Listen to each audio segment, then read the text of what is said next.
Hello and welcome to Hornbill TV's News Pulse. I am Akivito. In a major setback for Congress party in Manipur, the Vice President of the State Pradesh Congress Committee, Chaltonlien, who is the party spokesperson, has joined the ruling party BJP on Sunday. Amo is currently the sitting MLA of 55, Tipayamuk ST constituency. He has joined the party in the presence of Manipur Chief Minister N. Biren Singh, Union Cabinet Minister for Environment, Forest and Climate Change Bhupender Yadav and a host of other party leaders. Amo was elected in 2017 after contesting from the Indian National Congress ticket. Welcoming Chaltonlien Amo to the party, the election in charge of Manipur said that BJP is going from strength to strength in Manipur. Manipur में हूँ, बहुत उत्साह के साथ मैं लोगों को ग्रामीण क्षेत्रों में, हिल में, सब जगह पे भारतीय जनता पार्टी से जुड़ा हुआ देखा। डॉक्टर ओमो जो आज हमारी पार्टी को ज्वाइन किया, उनका हम स्वागत करते हैं और हमारा मानना है कि जो माननीय प्रधानमंत्री जी का नारा है, सबका साथ, सबका विकास, सबका विश्वास, उससे मणिपुर की जनता हमको फिर से आशीर्वाद देगी और एक बड़े बहुमत के साथ मणिपुर में स्थायी शांति और विकास के लिए हम वापस से सरकार बनाकर। It may be mentioned that the joining of Amo into the BJP fold is just a part of the big picture in Manipur. BJP is becoming stronger in the hill region, while Congress is getting limited to the valley region. Well, today was an eventful day for the state of Manipur, and joining with us through the phone line, we've got Mubasir Raji, who is our correspondent from the state of Manipur, and today we will be talking about all the eventful day that took place in Manipur. So thank you, Mubasir, for joining me on this show. Yes. So firstly, Mubasir, let's head on and let's move on to the first development that happened today. And today, Manipur celebrated the 188th death anniversary of Maharaja Gambhir Singh. So Mubasir, could you give us a little history on Maharaja Gambhir Singh and also tell us the significance on the celebration of his 188th death anniversary? Well, Akivito, Maharaja Gambhir Singh is a famous king because during the 19th century, he was instrumental in signing the famous Treaty of Yandabu. Actually, in 19th century, what happened is, in the early part of 19th century, the Burmese forces invaded Manipur, and the entire valley area was deserted because the king himself ran to Kashar region. And this is known in the history as the 7 years devastation. Later on, Maharaja Gambhir Singh and his other elder brothers have been successful in driving out the Burmese forces from the soil of Manipur and have been successful in establishing independent kingship in Manipur with the ruler as Maharaja Gambhir Singh. So he is a very significant king from the perspective of history of Manipur. Akivito. All right. So Mubasir, moving on to another major development, or rather the highlight of the day for Manipur, would be the starting of the Jiribam Agartala 12098 and Agartala Jiribam Jan Shatabdi Express. So how significant is it that the railways has now entered Manipur for the first time? Actually, to be precise, the railway has already reached Manipur. That is the Jiribam part of Manipur, very long time there. But the main issue is the railway is not able to reach Imphal for very long time. It is the main issue. However, it is a significant development. This tagging of this Jiribam Agartala line is a very significant development in a sense that earlier, at the moment, if somebody has to go to Agartala, then he probably said 2 or 3. He will probably take 2 or 3 days time. So with the running of this train from Jiribam to Agartala, one can easily reach in 6 hour time if the train reaches on time, and the train will be running in 3 days, like as they said. It is a significant development from the perspective of two states, and particularly for Manipur. However, as far as Manipur is concerned, the main issue is the railway has already reached Jiribam part of the state. But however, it has not been able to reach Imphal for a very long time. Both state government and the central government has been doing, they are probably working hard, and they probably have a lot of challenges because of the geographical disadvantage, because it is a hilly region, so the tunnels and all, the buildings of tunnels and all took time. But people people are really commenting that so much amount of time is being taken to reach the train to, all the way to the valley regions of Manipur. Akivito. All right. Mubasir, so now that the Jiribam-Agartala Jan Shatabdi Express is now going to start plying very soon, what are some of the sectors in which both the states can actually multiply, or rather what are some of the sectors that can actually see a boost or rather economic development in both these areas? So what are some of the sectors that we can actually see them? Well, considering both the states already have a very good relationship. As far as the economic region is concerned, there are lots of sectors like agriculture and like agriculture and other allied sectors. Right. Particularly for Agartala, Manipur is bordering Myanmar, so a lot of inter-border trade can be carried out with the connections of Agartala. A lot of items being brought to Manipur through, Imphal-Moreh lines. So it is a border state. So what we need in the state at the particular moment is connectivity is very low with other, mainland part of the country. Connectivity is very low in the sense that there are two highways, two main highways, and only two main highways, and of course there is flight services, but the flight cannot be afforded by everybody. That is the main reason. All right. So Mubasir, now coming into the political side of it, Manipur is going to be going into polls on the 27th of Feb and on the 3rd of March. The Chief Election Commissioner Sushil Chandra, while giving his press conference yesterday, had noted such points. He had also specifically mentioned that no political rallies, padyatras or any rallies should take place till the Jan of 15th. So at the moment, this political scene, since Manipur is going to be going into polls very soon, so what is the current atmosphere in Manipur, and how are the politicians, or rather those candidates which are going to be fighting the elections, what are their strategies at the moment? To give you an exact picture, I will say the situation is right now, it is tense as well as very exciting, very colorful at the moment, because just a days back, there was opinion polls being conducted in Bishnupur district and other districts about this allocation of tickets for the BJP candidate. It is a very crucial point because in most of the constituency, some 3, 4, or even 7 people running for this BJP ticket. Everybody wanted to contest from BJP ticket, and what happening is they are conducting this opinion polls and everything, and people in these opinion polls, during the course of these opinion polls, firing has been happening, violence has been happening. So these are the things the state government need to really look into, and particularly the Election Commission of India, because election campaigning and all is going on in full swing in the state at the moment. However, the one significant change this time around is, polls-related violence has really increased. In earlier, there is a constituency called Andhro where violence has been reported, and after that, there is other constituency called there are other constituencies like Singhamai, etc. Have also reported violent incident. Even there was also a death of a student also reported. So what is really crucial at this moment is the poll-related violence has really increased in some recent days. All right. So Mubasir, just now that you mentioned that the opinion poll shows that in some constituencies there are so many, like 6 to 7 candidates who are actually applying for the ticket. So do you think for the past few months we've seen a horde of leaders changing their allegiance? From the NPP we've got some leaders shifting their allegiance to the BJP. From the Congress, like today, Chaltonlien, he was the Congress vice president, and he's now shifted into the BJP. Then you've got NPP Letpa Haokip, who is also the current Minister of Youth Affairs and Sports and Water Resources in the Manipur government. And now all of them have now shifted their allegiance to BJP. So do you think now for the BJP, choosing the candidate is going to be a big headache? Well, yes.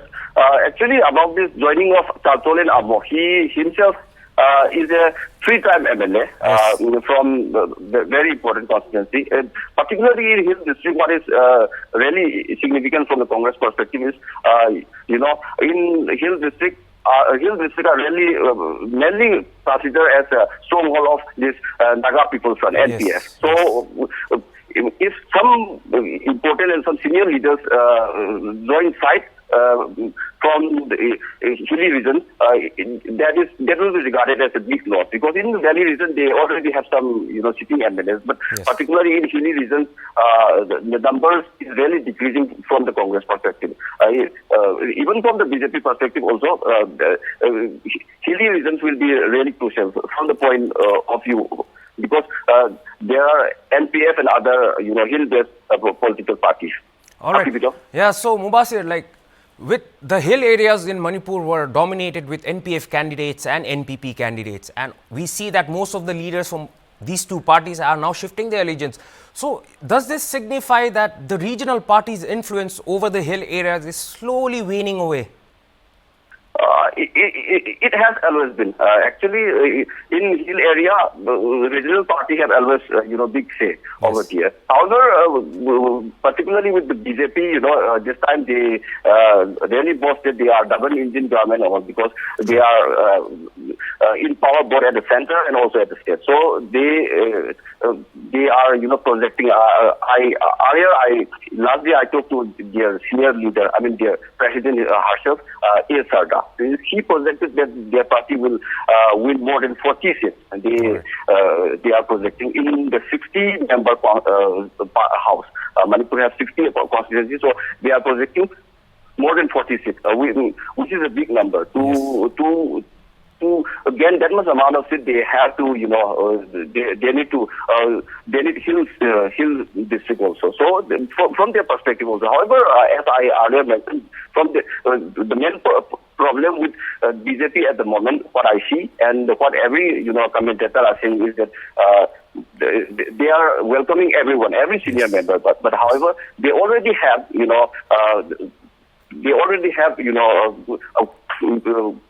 politicians who wanted to, contest election from the particular parties. How they are going to accommodate this? Someone is in the party for a long time, and other people are just joining now. And who will be given the ticket? There are big names like Congress President, earlier Congress President Govinda Kontrojam himself joined, BJP. Yes. So there is big scuffle inside the party also. All right. So Mubasir, like we just spoke, the BJP government in Manipur, Chief Minister N. Biren Singh took power in 2017, and these 5 years have now passed. So what did BJP get right this time around? So that so many leaders are actually shifting allegiance from the original parties and now joining the BJP. And also right now, looking at the opposition perspective, which party do you think is the main opposition party, and which party do you think is going to give a big fight to the BJP this time around? Two parties. One new party is emerging really big in Manipur. Congress is already strong. They have been in power for 3 terms already. But another party which is really gaining momentum at the moment is there is Congress Sangma Party and NPP. It is gaining really momentum. And one interesting fact about NPP is those candidates who wanted to fight election from the BJP ticket, if they fail to get ticket, I think NPP will, welcome them. This is the main, notion that has been going around in Manipur at the moment, because everyone cannot be given ticket. One constituency, only one ticket will be given. So 3, 4 people they cannot get 3, 4 people a ticket. So I think the two major party is really doing well at the moment. Congress is already doing well. Congress, by and large, Congress will have some number, no problem with that. And another party that is really gaining is Congress Sangha Party and NPP. NPP is really gaining momentum. They already have 4 MLAs, but people are expecting that their numbers will increase this time around. All right. Okay, Peter. So Mubasir, do you think if the Manipur Assembly polls turn out that the Manipur State Assembly is a hung house, do you think that the NPP and the Congress have a chance of actually forming a coalition government in Manipur?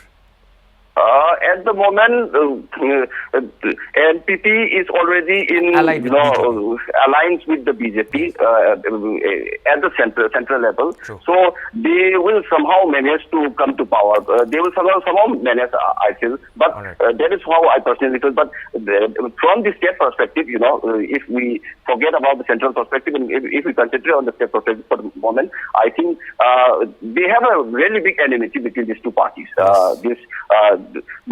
If we look at most of the constituency, also there is a direct fight between NPP and the BJP. So even if they manage to form the government with these two parties, they will have a lot of troubles with the sharing of ministers and all. As far as Congress is concerned, the main problem with Congress is they last time they failed to form the government even after having, after becoming the single largest party because of so many reasons and also mainly because they are not in power at the center. So who is in power in the center really play a big role in a smaller state like Manipur, because we have to depend a lot on the center for the funds and all these things.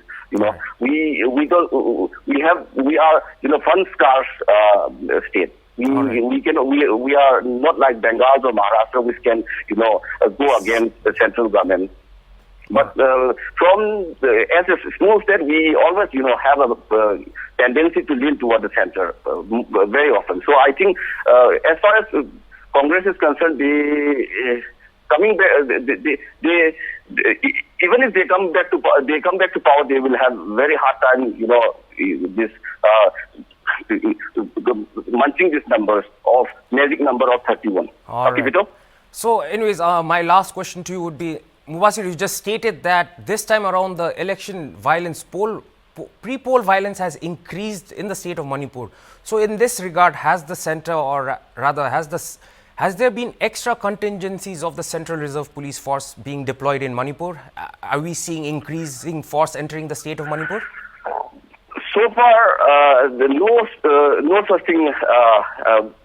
But model code of conduct has been declared just a day back, so they may increase this central paramilitary force and all. But having said that, it is mainly central forces can control the poll violence only to a certain extent. It is the political party themselves and the candidate themselves which need to control their own supporters and also. In many instances, it has been feared that the contestants are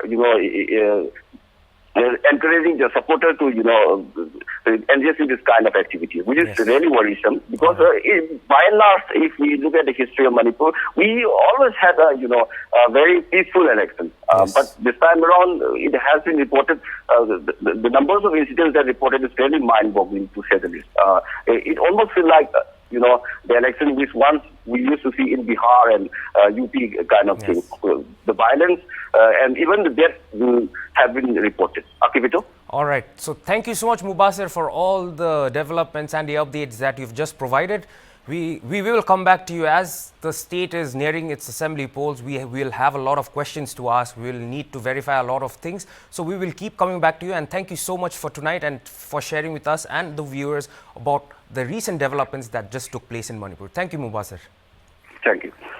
All right. So that was our Manipur correspondent, Mubasir Raji, who just gave us the news that this time the BJP, even though they have invited a horde of leaders from other parties after shifting allegiance, they have welcomed them. And now the biggest headache for the BJP at the moment will be about handing out of tickets to the particular candidates, because as Mubasir was saying, in some constituencies, there are about 7 to 8 probable candidates. Now the biggest headache for the BJP will be choosing the right participant, or rather the right candidate, to actually go for the polls. And also Mubasir was also mentioning about the point where the pre-poll violence has increased in Manipur, and that this time around the elections in Manipur look like the elections that used to take place in states like Bihar and UP, where lots of pre-poll violence were reported.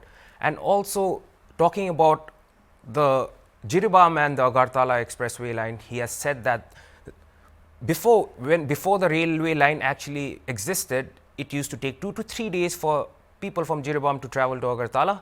But with the introduction of this new Jiribam to Agartala Jan Shatabdi Express, the timing has now reduced to just 6 hours. So from Jiribam to Agartala, the maximum time it would take now would be about 6 hours, so which is a great development. And Railway Minister was saying that after 400 years, railway connectivity service in Manipur has started, and it was all due to the efforts of Prime Minister Narendra Modi, and how the people of Manipur actually enjoy the double engine government, having Chief Minister N. Biren Singh in the state and having Prime Minister Modi at the center.